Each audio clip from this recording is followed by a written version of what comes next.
Okay, a little detailed look at what we are going to clean today and get ready to paint. So that area right in there, all down in through there. Sorry, it's upside down. Anyway,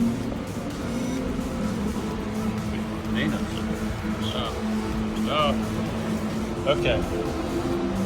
This is what we're up against today. These are the windshield wiper mounts.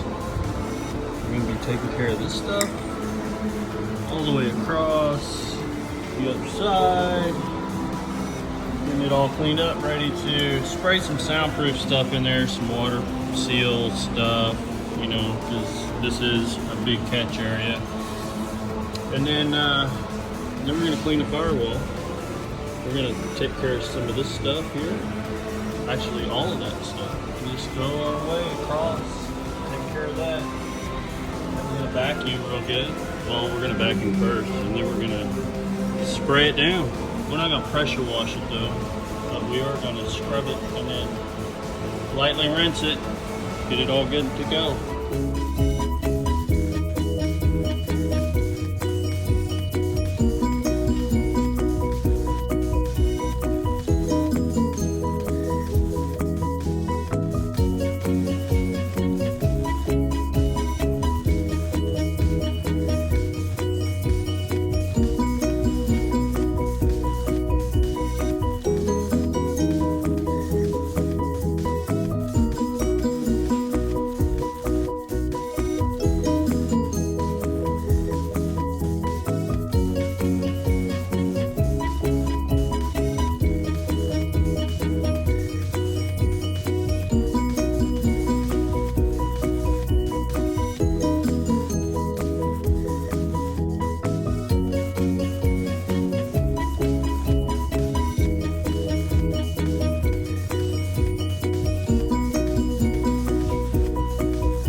So this side's been, I think I've went over it 4 times now with Easy Off. So sprayed it, waited 10, 15 minutes, then scrubbed and rinsed and repeated. So you keep going down the line. Some areas still need some attention. Some of that kind of baked on there. Still got to wipe it down real good underneath. So, and then the outside, it's pretty good. I mean, I'm still going to go over it with degreaser and stuff and metal prep before I paint it. Then you compare that side to this. And I've already scrubbed on this while the engine was in the car. You know, I did some cleaning, but it ain't near. See, I mean, I just spent so much time on that. I mean, that easy off will take that stuff right off, man. It really did. Good job in there. Especially, you know, back in that area right there. Yeah, it's gonna be good. All right, so I'll let that dry, and then start on this other side. Okay, so I finished up yesterday with the cleaning area, you know, the frame, and using Easy Off, which got all over my arms, and it's terrible. But anyway, don't recommend it. You know, this is not an educational video, it's more for me anyway. So I was taking the fuel lines off down there and the brake line, because I wanted to go ahead and finish up down there in that bottom part of that frame. Well, so I said, okay, well, I just need to go ahead and disconnect the whole thing. So I started down here. It started taking the brake line off, and then I pulled the tire off. It's up on jack stands, and started looking at this stuff. And well, I mean, it's not terrible. Hold on. It's not terrible, but it is, you know, it's got to get fixed. So my plan is, sorry if I can keep from wiggling all this, so I can get the light going.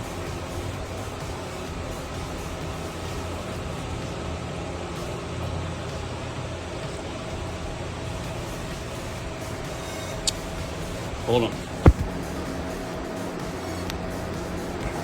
Okay, so I wanted to get the light going. You can look up here, it's real dirty. It's gonna get clean. That area is, you know, it's kind of dirty still. I haven't messed with it. So I started to look underneath because I wanted to know where the fuel line went to. And I come up under here and I noticed that the fuel tank is missing some stuff. Now this car drove. I mean, it was on the road, driving like from Little Rock to Pea Ridge and back and forth and stuff. So, but if you look at it, it's loose. These are loose. The strat starts here and it goes over the tank. Oh man, I keep unplugging this thing. It goes over the tank and it's supposed to, see how that one's bolted in over there? So if you look, there's a bolt, that bolt right there. It's bolting the top of that strap, which goes over the top of the tank. Well, you look over here, this one isn't even connected. This is loose. And so I'm gonna end up taking this thing out because I don't know what's going on with it. I plan on taking it out anyway because I got to run electric fuel pump from up here. And because they had the electric fuel pump way up there underneath the passenger seat, which, you know, pumps are designed to push, not pull. The fuel pumps anyway. So yeah, so I had to fix all this. This is kind of a nifty exhaust hanger. If you look, I don't know what they use. corrugated something or other with some welded chain on it. You know, I had to cut that. The other side's just the same way. It's kind of nuts. But you gotta do what you gotta do, you know. You ain't got the cash flow to, you know, when the exhaust I took off of this thing was just put on. I mean, it was something you bought aftermarket and put on in your garage. It wasn't anything that somebody installed. So yeah, the monoleaf, it's a nice addition. You don't see these very often. But this, yeah, that's got really, these trailing arms may end up being replaced. I don't know. I don't plan on doing that this time. I'm gonna wait probably till winter and do this whole rear end. I mean, these will hold up. They're not gonna fall off or anything. I mean, they're shot, right? The half shafts are pretty good shape. They're not moving. So yeah, I'm just gonna take this tank out, preserve all this area here, and then that's it. All right, we'll see you guys.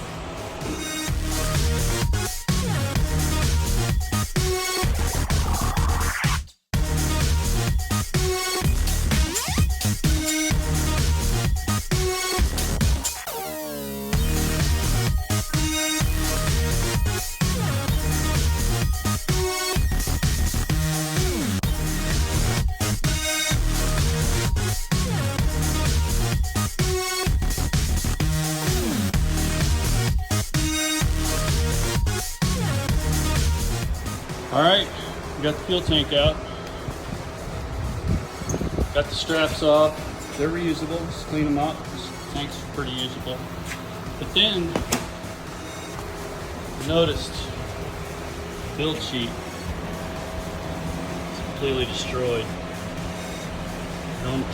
Man, I was really hoping that would be something there. I mean, you can barely make out anything. There's a couple of numbers. Stuff up here a little bit, but that's it, man. Now, I could order a build sheet for this car, and but that costs, I think it costs around $200. I just don't, I'm really not that, you know, nobody's gonna see it, you know, it goes on top of the tank, so yeah, I'm not gonna do that. Anywho, let's see what it looks like under here.